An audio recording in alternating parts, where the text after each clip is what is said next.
నీలిమ మనం చూసాం. వైసీపీ అధికార పార్టీ ఏపీలో వైసీపీ మొదటి నుంచి చెప్తా ఉంటుంది. జగన్మోహన్ రెడ్డి కూడా చాలాసార్లు చెప్పారు. అంటే పార్టీ జెండా మోసిన వాళ్ళకే, పార్టీ కోసం కష్టపడ్డ వాళ్ళకే నేను సీట్లు ఇస్తాను, వాళ్ళకు మంచి పొజిషన్లో ఉంచుతానని చెప్తూ వచ్చినటువంటి పరిస్థితి. కానీ ప్రస్తుతం నియోజకవర్గాల్లో అభ్యర్థులు దొరకని పరిస్థితి అధికార పార్టీకి కనిపిస్తూ ఉంది. ఇప్పుడు ఏం చేస్తూ ఉన్నారంటే ఒకే కుటుంబంలో ఇంకా ఉన్నారు కదా అని చెప్పేసి 4-5 కూడా టికెట్లు ఇస్తూ పోతున్న పరిస్థితి కనిపిస్తా ఉంది. సో గతంలో ఒకే కుటుంబానికి ఒక టికెట్ మాత్రమే అని చెప్పుకురావడం జరిగింది. సో వచ్చే లోక్సభ అసెంబ్లీ ఎన్నికలకు సంబంధించి వైసీపీ ఇన్ఛార్జీలు 3వ జాబితా ఎన్నికలకు విడుదలైంది. 6 లోక్సభ 15 అసెంబ్లీ స్థానాలకు ఇన్ఛార్జీలను ఖరారు చేస్తూ నిన్న రాత్రి వైసీపీ ప్రకటన విడుదల చేసింది. వైసీపీ నుంచి పోటీ చేసేందుకు ఎవరు ముందుకు రాకపోవడంతో వైసీపీ 3వ జాబితా కుటుంబ కథా చిత్రంగా మార్చేశారు. కుటుంబం నుంచి ఒక్కరికే అవకాశం అని చెబుతూ వచ్చిన జగన్ అభ్యర్థుల కొరత కారణంగా దీన్ని పక్కన పెట్టారు. విద్యామంత్రి బొత్స సత్యనారాయణ భార్య ఝాన్సీ లక్ష్మిని విశాఖ లోక్సభ స్థానానికి, ఆయన మేనల్లుడు మజ్జి శ్రీనివాసరావును విజయనగరం ఎంపీ స్థానానికి ఇన్ఛార్జీలుగా నియమించారు.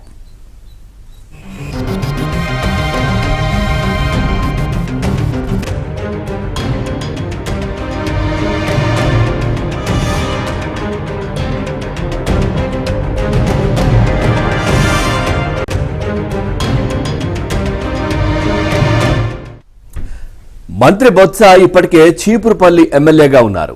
ఆయన సోదరుడు బొత్స అప్పల నరసయ్య గజపతి నగరం ఎమ్మెల్యేగా ఉన్నారు. బొత్స బంధువు బడ్డుకొండ అప్పలనాయుడు నెల్లిమర్ల ఎమ్మెల్యేగా ఉన్నారు. వీరికి మళ్లీ టిక్కెట్లు ఖాయమేనంటున్నారు. మేనల్లుడు మజ్జి శ్రీనివాసరావు విజయనగరం జిల్లా వైసీపీ అధ్యక్షుడిగా, విజయనగరం జిల్లా పరిషత్ చైర్మన్ గాను కొనసాగుతున్నారు.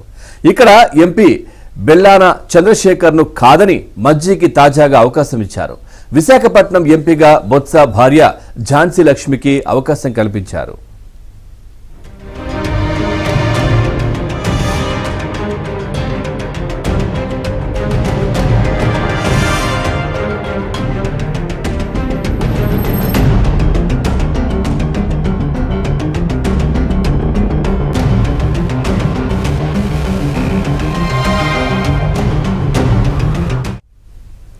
ఎర్రగొండపాలెం ఎమ్మెల్యే మంత్రి ఆదిమూలపు సురేష్ ను కొండపి ఇన్ఛార్జిగా నియమించిన సంగతి తెలిసిందే. ఇప్పుడు ఆయన సోదరుడు సతీష్ ను కర్నూలు జిల్లా కోడుమూరు ఇన్ఛార్జిగా నియమించారు.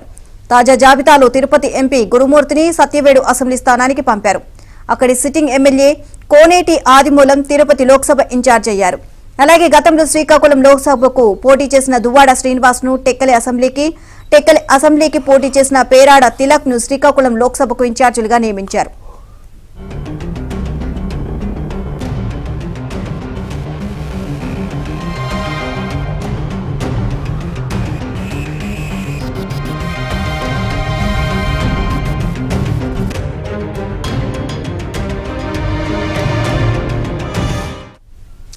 రైటిక ఏలూరులో ఎంపీ కోటగిరి శ్రీధర్ పోటీకి నిరాసక్తత చూపడంతో మంత్రి కారుమూరి నాగేశ్వరరావు కుమారుడు కారుమూరి సునీల్ కు ఛాన్స్ ఇచ్చారు.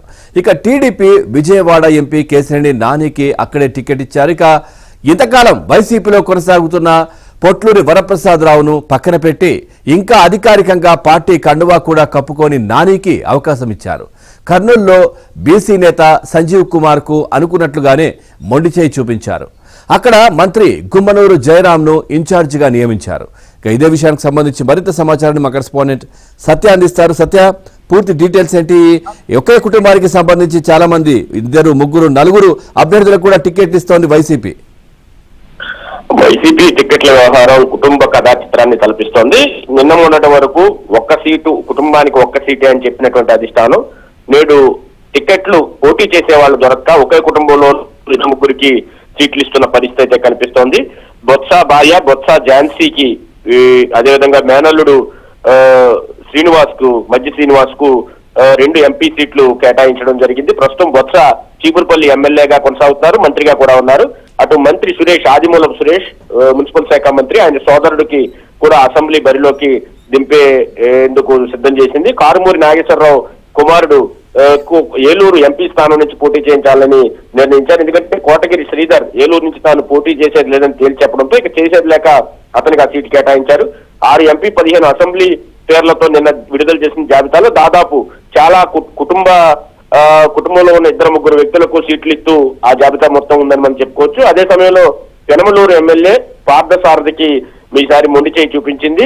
పెనమలూరు నుంచి మంత్రి జోగి రమేష్ వల్ల అటు పెడను ఇటు మైలవరం 2 నియోజకవర్గాల్లో కూడా పార్టీకి దెబ్బ తగిలిందని భావించి ఆ 2 నియోజకవర్గాలు ఏదో ఒక నియోజకవర్గానికి తను పోటీ చేయించాలని జోగి రమేష్ కోరుతున్నప్పటికీ కూడా ఆయన పెనమలూరు పంపించారు. ఇదే సమయంలో రాయదుర్గం బీసీ నేత అయినటువంటి కాపు రామచంద్రారెడ్డిని తప్పించేసి అక్కడి నుంచి సొంత సామాజిక వర్గానికి చెందినటువంటి మెట్టు గోవిందరెడ్డికి అవకాశం కల్పించారు. దర్శిలో బూచేపల్లికి అవకాశం కల్పించారు. చిత్తూరుకు సంబంధించినంత వరకు విజయానందరెడ్డికి, ఎంపీ గురుమూర్తిని సత్యవేడిలో ఉన్నటువంటి ఆదిమూలమును తిరుపతికి పంపించడం జరిగింది. అదేవిధంగా మంత్రి జయరాంను లోక్సభకు, రాజంపేట అసెంబ్లీకి ఆకే పార్టీని పోటీ చేయించాలని నిర్ణయించారు. అయితే దీనిలో మంత్రి బొత్స కుటుంబం నుంచే 3 అవకాశం కల్పించడం ఒక రకంగా మిగతా ఎవరైతే పార్టీలో సీనియర్లు ఉన్నారో ఒకే కుటుంబం నుంచి 3-4 అవకాశం కల్పిస్తున్నారు, తమకు సీట్ లేదని నిరాకరిస్తున్నారు అనే దాని మీద వాళ్ళు పెదవిరుస్తున్న పరిస్థితి అయితే ఉంది. కుటుంబ కథా చిత్రాన్ని వైసీపీ సీట్ల వ్యవహారం కనిపిస్తోందని అందరూ కూడా వ్యాఖ్యానిస్తున్న పరిస్థితి. ఇక రానున్న రోజుల్లో సీట్లు పోటీ చేయడానికి ఎవరూ రాకపోతే కనుక మరలా వీరి కుటుంబంలోని వారినే పిలిచి సీట్లు ఇస్తారా అనే అనుమానాలను కూడా అందరూ వ్యక్తం చేస్తున్న పరిస్థితి అయితే ఉంది.